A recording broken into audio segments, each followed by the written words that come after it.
Hi, I'm Alden. And I'm Calden. Today we got a special treat for you. We're talking to a Guinness Book World Record holder, Aevin Dugas. Come on back, go grab someone, especially someone with a natural hairdo, and spend some time with us so you can hear her journey as the world record holder. She has the largest afro in the world. So she's got tips and nuggets for you. So come on back. All 3, 2, 1.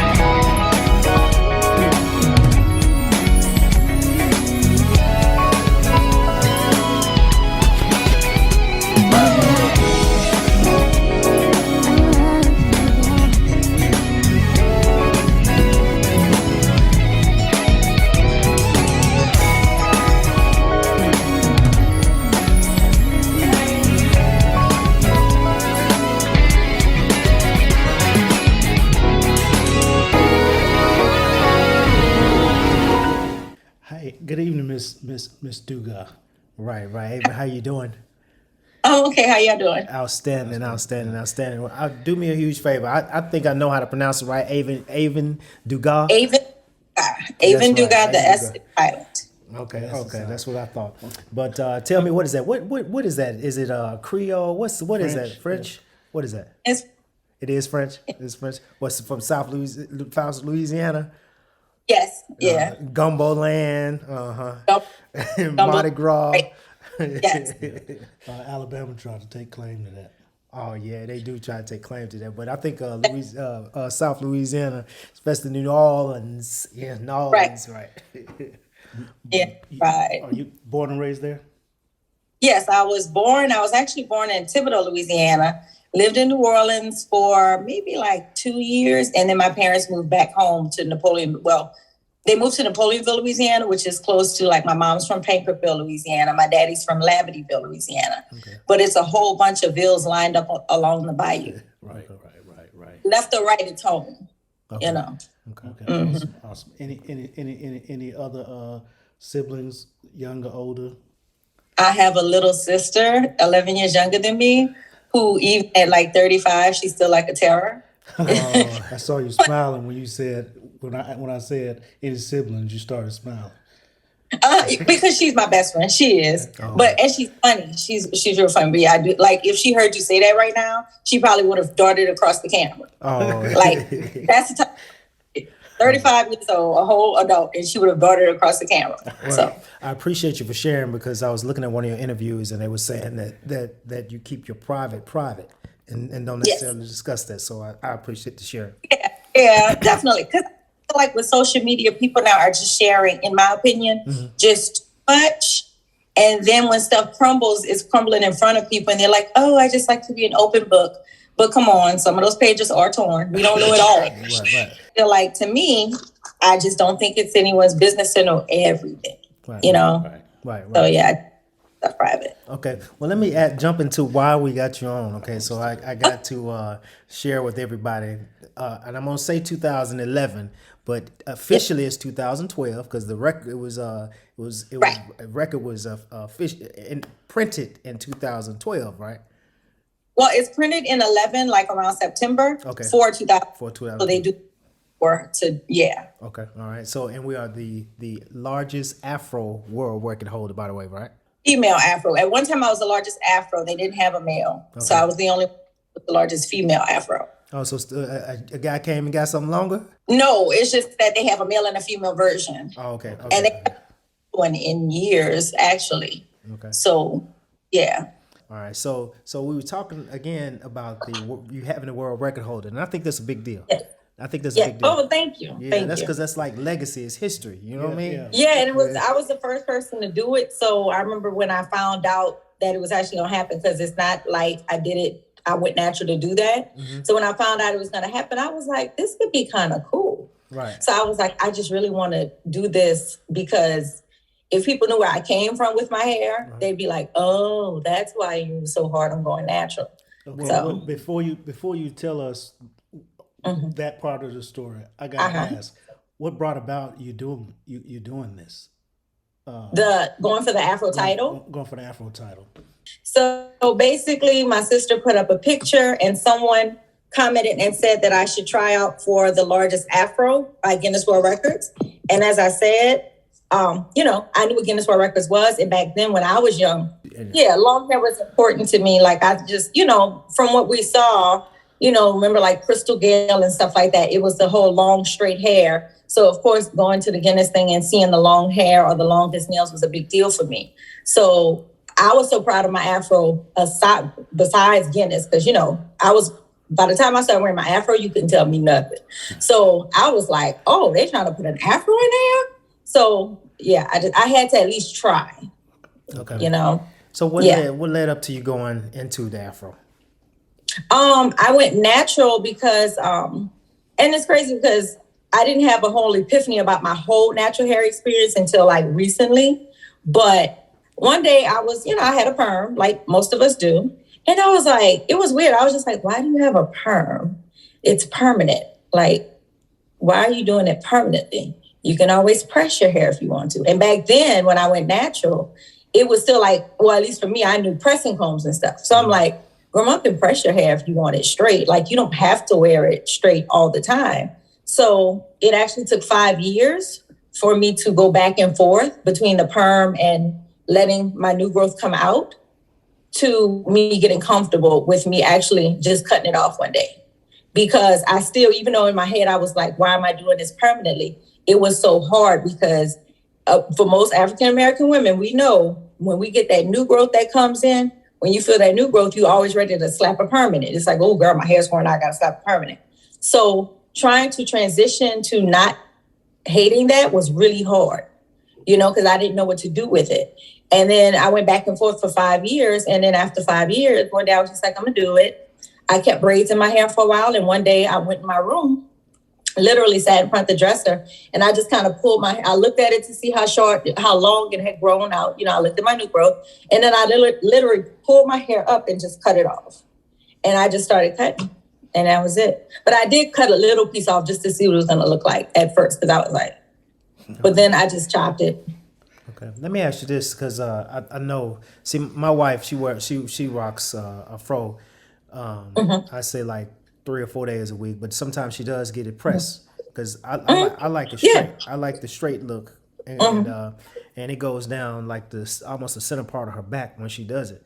She likes to rock the fro, but of course I leave it her choice. Whatever she chooses is her choice. Yes. But you know, we each have a personal preference. But some of her concerns is when you speak of the new growth, when she doesn't particularly care for pressing it, and then because she says she sweat it out, and so she gets, and then it kinks up, right, especially around here, and so she gets frustrated with. So you said, do you have something you do for that?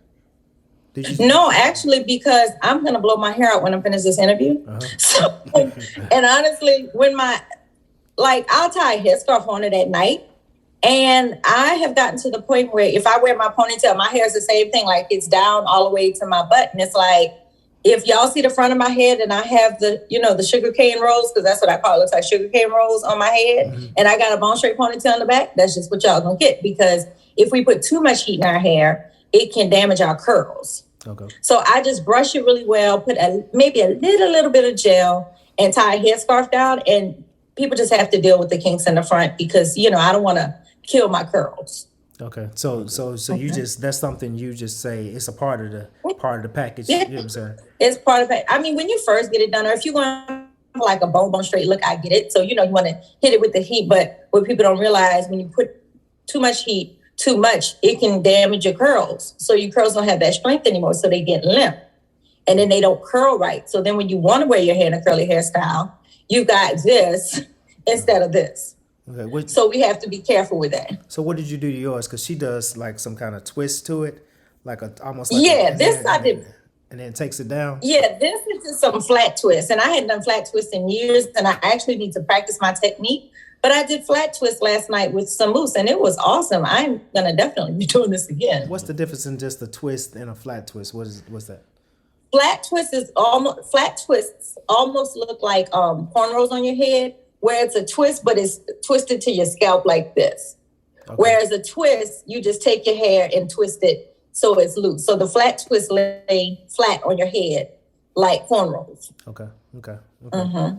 Okay. Just a second ago, you talked about an epiphany recently. So, What's that about? what was the epiphany?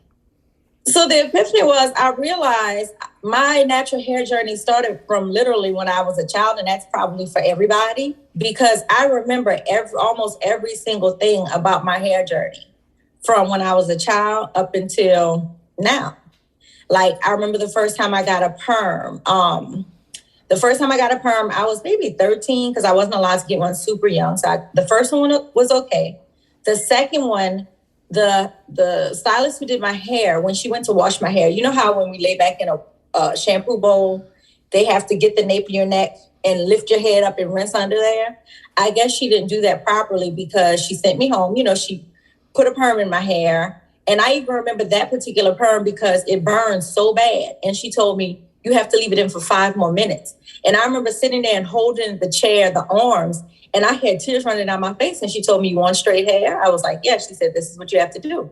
I remember looking at her niece, and her niece looking at me like, Auntie, you can't let it get up. She's like, no, she wants straight hair. This is what she, like, I remember all of that. So from that perm, my hair ended up being very damaged. When she went to wash it, she did not wash it all out. So she left perm in the back of my hair. Anybody who knows what relaxes, you know, it has lye and everything else under the sun. You have to wash that out. There is no sleeping with it. If you watch Good Hair, the movie, you will see how the perm ate through a Coke can. So imagine this stuff sitting on my scalp overnight. So the next morning I wake up and I remember taking my rollers down because I was all excited because I was like, oh, I can't wait to see how it looks. Because she sent me home with the rollers because I'm from the country. So, you know, they'll send you home with the rollers. You just bring them back. So I remember taking my hair down. I remember how my hair was like all the way to my waist. I remember all these things. But I kept telling my grandma, I'm like, the back of my hair itches. It keeps itching and it was wet. And so my grandma looked at it and she said, I'm gonna bring you back to the hairstylist. Well, when she brought me back, she told the lady, she was like, something's wrong with the back of her head. Look at the back of her head. So I remember the lady looking and she was like, oh, I didn't rinse out the back. Come on, I'm gonna rinse you out and shampoo you again and reset your hair. And as a child, I'm thinking, you did what? Like, what you mean? You know, but I remember all of these things. From that, my hair broke out from down to my butt up to my ear because my scalp was damaged. Yeah. So just like a plant with soil, if the soil is damaged and you got a plant growing, if the soil is garbage, the plant's going to die. So my hair was done. So it broke out my hair. I still wanted a perm. And my mom was like, well, maybe you should stop getting perms. I was like, no, I don't want to stop getting perms because to me, and for most of us, we always think straight hair made us beautiful, you know? So I got her to send me to another stylist a while later. I saw this lady in the mall and I was like, Mama, she does black hair. I saw her, she can do it. Because, you know, I'm a child, I didn't know. So my mama brings me to this lady. She put a regular perm in my hair. I have fine hair, which means my strands, each strand is very, very, very thin. So I don't need a regular, I actually need a light. She put that in my hair. It burned really bad, but it wasn't like the second one. Now, by then, this is my third perm, right? It was so bad the next day when I woke up from that perm. Now, this is like months later. It was so bad when I woke up from that perm that my hair was stuck to my head like a helmet. My whole head was a scab. So my whole head was what we call a chemical burn.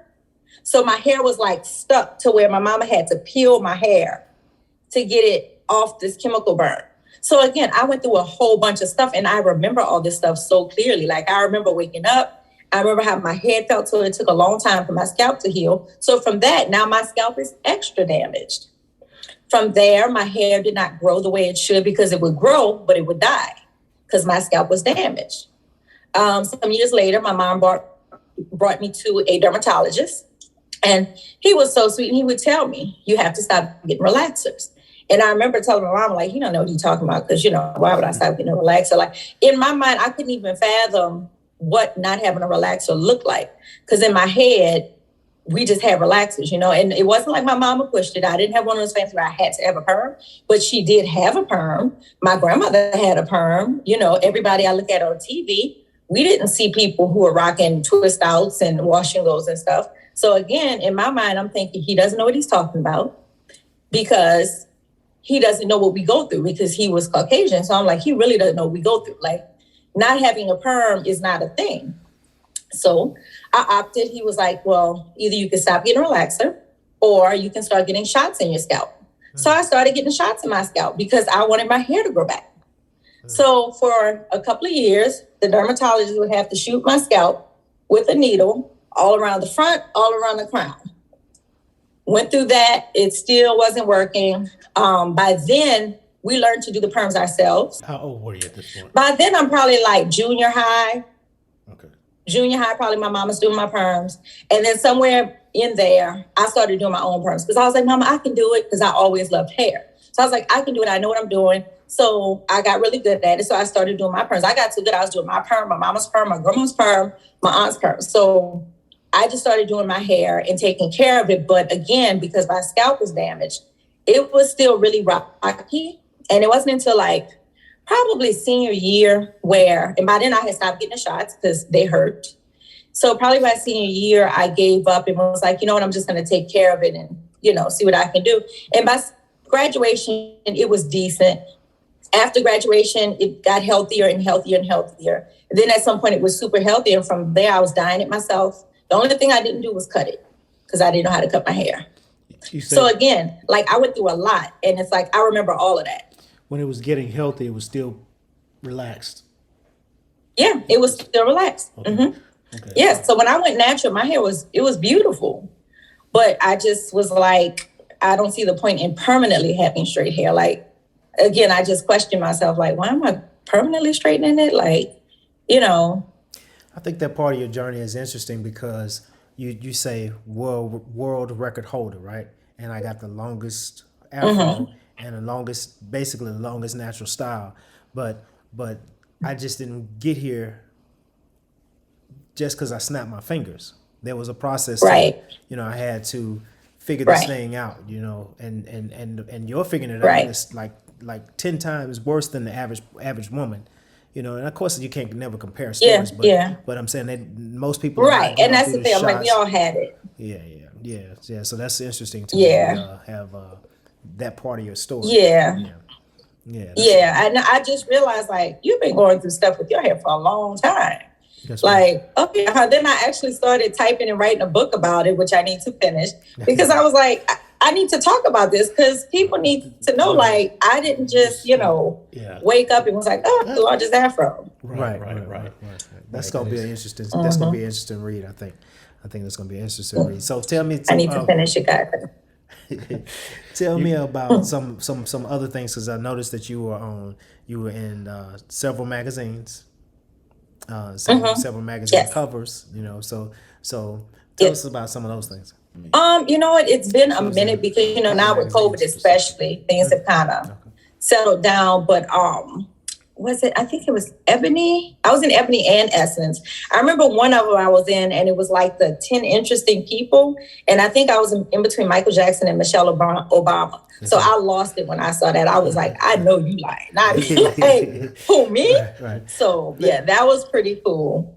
But I think anything I've done, whether it's something that's mainstream or something that's just, local, I'm always so humbled by it because, again, when I went natural, I definitely was trying to get other people to go natural. Like, I would go to my friend's salon who was sitting there putting perms in people's heads. And I'm telling them why they need to go natural. Like, I was always on the natural hair trade. Like, but it was nice that now, like, that was my thing with Guinness. I was like, now I get to be on a bigger platform because what I want to do is get to the kids because I don't want them to go through what we went through.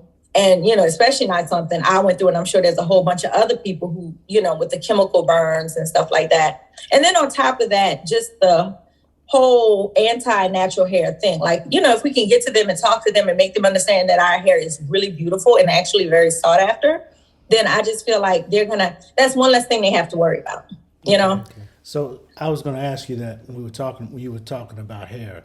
So it's been said that you're an ambassador for natural hair. Is that true? Or I mean, I never label myself anything. Like, I don't label myself the queen of afros, the whatever. But yeah, I definitely, when it comes to natural hair, I'm on it. Like, again, if I see you in the store struggling with products, I'm going to stop and I'm going to talk to you because I know it's hard because I went through it. But it's weird. I went through it, but it was almost like when I went natural, when I finally cut my hair off that day, I always make this joke. I'm like, it was like the natural hair guys just smiled on me because hairstyles started coming to me. It really wasn't like finding products and stuff. I had one issue with finding a product and it not working. Other than that, everything just started clicking for me. Okay. And I haven't really had that kind of bump. So I always was trying to help other people because I see women struggling, you know, whether it's for them or their daughters. And I'm like, let me help you. Okay. Because people tend to say natural hair is hard, but it's really not if you have a certain groove with it. Okay. Let me ask this, because you said styles, because that's something that my wife struggles with. She has like I told you, she do the regular twist down. You talked about flat twist. She does pony thing back. She'd sometimes do two French braids down the side. But I was going to ask you, do you have like a couple that you could say? I'm not saying that you got to do your hair, but I'm just saying something right. that you what are some top 5 go-tos, you know, that you got? Okay, so don't laugh at me because this is actually pretty sad, but one of my go-tos is a bun, and that's bad because I love a bun, but it's actually not the safest thing to do for your hair, especially when it's wet. Okay. But for me, a lot of times it's quick, it's easy, and it comes out pretty because I think a bun is always classic, whether it's to the front, to the side, to the back, to the middle. Buns are always just classic, and you know, it is what it is. You put some earrings on with it, makeup, you go. Twists are always beautiful. I feel like we were taught to look at twists in a negative way. I thought about one day how Celie and what's her name? Felicia, you know, I was like, you know, part of their costume was their hair. And these twists and these plaits were supposed to be looked at as ugly because we were looking at these women in an ugly way. And I was like, we have to change that because there's nothing wrong with plaits and there's nothing wrong with twists, you know? So I posted a picture one time where I had plaits in my hair because I was like, yeah, I got my By Felicia plaits in my head and I think they look absolutely beautiful. I got my Celie plaits in my hair and I think it looks absolutely beautiful, you know? So plaits, twists, buns, a wash and go, which is where you use like a gel or a mousse or both, and you work it through your hair while it's wet and your natural curls form, which I think for a lot of us, especially like if we have kinkier or coilier hair, we think that style won't work for us because that was actually one style that I struggled with because in my mind, it wasn't doing what I saw other people's hair doing, but now it's one of my favorite things to do. So that's definitely a go-to. Can you say two French braids? I'm sorry. Can you repeat that point again about the kinkier hair with the wash and go? Oh yeah. So with the wash and go, it's a style again where you put product in and your natural curls form. With kinkier and coilier hair, we tend to, because I hear a lot of women say this. I'm just going off what people tell me. They're like, "Oh, I can't do that. That's not for my type of hair," and it is. It's just finding the right products to use to hold your curls. And you have to get used to the fact that with a wash and go, your hair will shrink. Shrinkage is nothing more than your coils just doing what they're supposed to do, you know, which is come to their whatever length it is. So say if your hair hangs here when it's wet, but then when it shrinks up to here. Mm-hmm. You just have to be okay with that. And I get it. That's a hairstyle. You may not want a short looking hairstyle. But again, I always tell people, throw some earrings on, put some makeup on, put some cute lipstick on. We're good, you know, because a lot of times people just need to zhuzh up whatever it is that they're wearing and they'll like it, you know. My question is this. The confidence for women with the kinkier hair or natural to really relax, especially professional women. What advice do you give for that? What was the last part? What advice do you give for that in terms of have confidence? What advice I have? Yeah, to be comfortable, and especially in a professional setting, you know. Our hair is mesmerizing. So yes, people are going to stare at it because it's magical. Our hair can go from straight to rising up to the sun to, you know, hanging here depending on if you put twists and do it another way. So they're going to stare. Just know that most of the time, if they have comments about it or they don't like it, a lot of times I feel like it's a jealousy thing because a lot of times people come back and say, I wish my hair did that. I wish my hair could do that. So honestly, at the end of the day, what you put in your hair doesn't make their hair look like anything. You have to own it. Again, if you don't like it, I get it. You may not like a short hairstyle because I have a big apple head. So I always said I don't think I would go bald, but it's not because I do. But it's not because I don't want to be bald with short hair. When I first cut my hair was only this tall. But it's just that I don't necessarily like how I look. It's kind of like getting a Halle Berry cut when you prefer your hair here. You know, everybody's not good. You know how people say, oh, she looks good with the Halle Berry cut, because some people can wear that. It's the same thing. So I get it. But there's so many things. You can tie a scarf around it. You can pin it. There's so many things you can do until at some point it grows out to the length you want. Because my hair was actually this tall, but I liked it because it was like a tapered cut when I cut it. So like that, I really liked it. I never did shorter than that because I didn't have to, you know, but just own your hair. Just know that our hair is magical. We are magical. And just do not let anybody else make you feel any type of way about that. There's so many other things that you can concern yourself with. I just don't think hair should be one of them, you know? I do have another question. How do you deal with the drying it? Because she has it's I mean, like hours to dry. I watch Lifetime and sit under the dryer. There's nothing we can do about that, but tell her I did a flat twist out and I used mousse, and I never use mousse. And I was like, you know what, I'm gonna use mousse in my hair, and it dried. I didn't even have to sit under the dryer. And I did my hair last night and it was dry today. Okay. So maybe tell her use a product that isn't as heavy. Or if you're going to use a gel or a butter, use a little less with some mousse for holding, because the mousse really does let that air get in. Because the thing is, you know, if you put like a thick gel on top of our hair, then our hair itself is thick. It's hard for the air to flow through it. Something like a mousse, you know, you put mousse on your hand and swipe it, it's going to dry almost immediately. If you put gel on your hand or butter and leave it there, it's just going to sit. So tell her just try a lighter product. That's right. What about what are your thoughts on that Dyson hair dryer, or it straightens the hair? The $500 dryer? Yeah, yeah. It's $500. Actually, don't get me wrong. Because you know what? It's not like I saw anybody use it and it did anything. You know, it's not like it styles your hair for you. Now, I did see the Rev air dryer. You know, the one that's like a vacuum. Yeah. My friend who is a stylist had one, and I used it, and I must say it was a little tedious, but for the lack of heat that it puts on your hair, but the straightness that it gives your hair, that one is actually worth a few $100s. That's what's up. Okay. Again, that one gave me something to where it's like, okay, it gave me straight hair without the heat. The Dyson just, you know, it might not give heat, but it's not straightening it. And I mean, for all that, I could just use a blow dry. I don't know. I don't know. It's $500. It's $500, and it didn't do anything but, you know, dry my curls or whatever. Whereas with the Rev Air, I do know that it at least elongates your hair. Okay. You know, you answered the question. Yeah. What other tips do you have? Like in closing, you guys say like I want the world to know this. I want some ladies to know this. I mean, what do you have? I want the little girls to know that their hair is beautiful, that when people tease you about your hair, it's just that they're uncomfortable with themselves because they don't know how to feel about it. Because our hair is one of those things that unfortunately was looked at as a bad thing for a long time. And we're just in these past some odd years getting used to the fact that it's actually a showstopper. So I want them to know that they are beautiful. Their hair is a showstopper, because I know when I see people in the streets with natural hair, I'm like, girl. So, you know, just love your hair. And then I promise you, like, it's weird. When I learned to love my hair, I learned to love myself.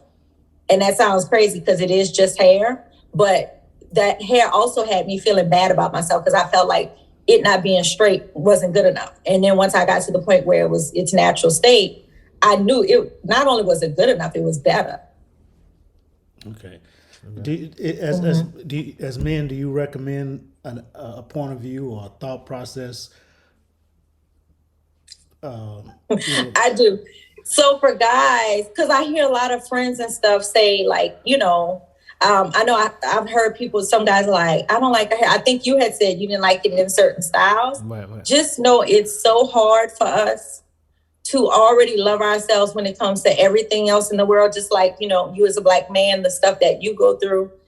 our hair is the last thing that we need anybody stressing us about. So just understand and try and look at it and learn to love every single part of it, because even our little kitchens in the back, because it's not easy to go back to what was something that was looked at in such a bad light and say, I'm going to do it anyway, even though natural hair is such a big thing now. Because I still get people who turn their nose up at natural hair. So I couldn't imagine, I never dated anybody who didn't like my hair. So I couldn't imagine somebody who I love. And that's a part of me that they don't appreciate, or that they don't necessarily care about. And I get it might be the hairstyle, but sometimes it goes deeper than that, like for us. So just know, like, give us a break. Like, again, there's so many other things to worry about in this world. My hair being in twist or blah, blah, blah is the last thing. Again, put some makeup on, put some earrings on, zhuzh it up, tie a cute scarf with it. I mean, there's so many things. Pin it, do a cute pin up. There's so many things we can do with our hair. Yeah, thought just came to me. It might sound weird, but maybe we ought to do a Sealy challenge. Who can do who can do the best Sealy challenge? I mean, for real, I get so tired of people, because I realized they made Sealy look like that with her hair like that to make her look unattractive. Right. They had Felicia's hair they didn't have Felicia's hair bone straight with a part down the middle, because that was pretty. They didn't have Felicia's hair bone straight, or big curls, or in, the bigger curls. They had it in plaits in a natural texture, because that was to make it look unattractive. This is going to ugly it up even more. That's crazy. When I think about it, I was like, oh my God, what were we doing when we were talking about, oh yeah, look at our hair. Yeah, look at our hair. Right. So, well, thank you for your time, and certainly, thank y'all. I gotta say something to you. You are so cool. Mm-hmm. Like. Oh, thank you. You're like cool. Just like, this is me. I'm this person, and you know what I'm saying. Like, it's not like world record holder. You're not. Oh, no. You're like so cool. No, thank you. I always tell people my hair is, it's nice, but there's more to me than just my hair. And, you have to remember, some people get sick and lose their hair. So I don't put everything into my hair, as far as, because my hair is pretty. I'm always will remain humble regardless. That's right. And what are y'all names? Because good twin, bad twin. I'm Eldon. And I'm Keldon. Eldon and Keldon. Okay. Hey, y'all. Because I was supposed to ask y'all that in the beginning. Yeah. But yeah, thank y'all. This has actually been a very nice interview. I must say, it didn't come with any, around the corner questions. This was nice. So I thank y'all for reaching out. Hey, say that part again. And working with me. Say that part again. I'm just saying, thank y'all for reaching out. Y'all have been really good. Y'all didn't do the whole round the corner thing. I appreciate that. Thank y'all for working with me, because I have a lot of stuff going on. And I want to let everybody know, y'all, I'm going to do better with the social media thing. I think it's my age too. I'm 46. So it's hard for me to just put everything out there, because, back in the day we had photo albums. Right. We didn't put stuff on the internet for everybody to see. So I'm working on it, y'all. Yes. So my products is kimhairstreet.com. And right now I have these 2 butters. One I use for greasing my scalp, because I'm old school, so I do grease my scalp. The other I use for deep conditioning. It's a buttery hot oil treatment. And I also have apparel and other styling merchandise. And there are other things coming soon. So I definitely need for people to check it out. Okay. Where can they find that? Yeah, how do they find that? You can go on Instagram and follow kimhairstreet.com. It's the one with the black Kim Hair Street. Apparently someone has now gone and tried to do their own Kim Hair Street. So mine is just straight through ChemHairstry. And you can find that on Instagram, or you can go to kimhairstreet.com on the internet, and you can go to the website. I'm sorry, but can you spell that one more time so we're clear about it? And the spelling is Kim Hair Street, so it's like chemistry, but Kim Hair Street. Right. ChemHairstry.com. Chemistry. Yeah, that's for the slow folks in the room. Chemistry. Because my sister told me, she was like, you should call it chemistry. Because, you know, like, chemistry. And I was like, what if I call it chemistry? Spell it chemistry. Right, yeah. Like, with the hair in the middle, you know, so yeah. And it's just 2 products? Was that 3? Right now it's 2. I'm actually working on one more. And then, of course, others will follow. But it's 2 hair products. And then there's apparel. And then there's styling tools and some other little fun stuff on there. Okay, you talked about mousse. That's why I wanted. And the mousse is not one of them. But now I'm going to definitely have to look into making my own because I love the results. There are a few things I would change about it. But, yeah. Okay. I love the mousse. Okay. Mm-hmm. When you do make the mousse, kind of, give us a shout out. Oh, yeah, definitely. And send some for your wife to use. So trust me. I got y'all. That's what's up. No, we certainly appreciate your time and the success. We hope you have much more. Are there any other projects you're working on, besides your book? Yes, I'm working on my, again, just sitting around like, I don't know if people are going to read, but it's really fun, y'all. It's one of those books where I'm trying to make it to where it's like I'm talking to you. So hopefully people will enjoy that. But the book, and there's actually some other stuff that I had, I wanted to do years ago. And then I was kind of told, oh, you don't want to go in that direction. But now, since I'm not dealing with that anymore, I think I'm going to take it towards that direction. But I just don't want to talk about it right now. But if you follow me at Aevin Dugas on Instagram, then you can see everything that's going on. Okay. All right. Thank you, Aevin. Thank you again. Thank y'all so much. Okay. No. We hope your father gets better too. Thank you so much. All right. You have a good night. That's it. That's all. Thank you. Y'all too.